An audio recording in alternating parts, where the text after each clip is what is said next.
Patay ang dalawang hinihinalang miyembro ng Basag Kotse Gang matapos makaengkwentro ang Quezon City Police sa Maylilac Street, Barangay Greater Fairview, Quezon City kaninang bandang alauna ng madaling araw.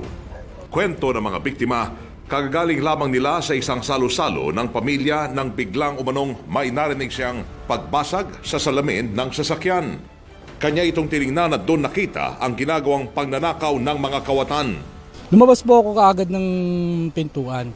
Pagtingin ko po sa kanila, sinigawan ko po, "Hoy!" Sabi ko, "Ano yan?" Tinutukan po ako ng baril, dali-dali po ako nagtago. Bigla po sila nagkakaripas. Tangay ng riding in tandem ang nakuhang laptop at tablet sa loob ng sasakyan na aabot ang halaga sa 50,000 piso. Agad humingi ng tulong sa barangay at pulisya ang biktima. Sakto namang nagsasagawa ng bypass operation sa Maylilac Street ang mga operatiba ng Fairview Police Station nang maispatan ang mga suspect. Ongoing po yung bypass natin dito, sir. Siguro, sir, nalito na to, sir. Dito na, sir, lumiko. Imbis na dumiretso, sir. At doon na po, pinutukan po yung tropa natin, sir.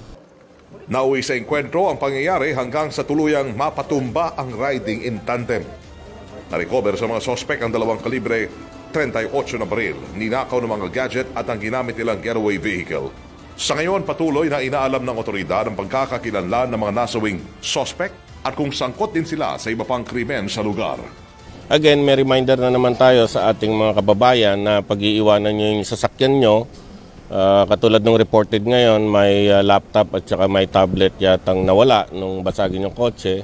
Kasi parang magnet sa magnanakaw yan, yung mga gamit. So iwasan nating maging biktima. Weng de la Peña, Radio Pilipinas.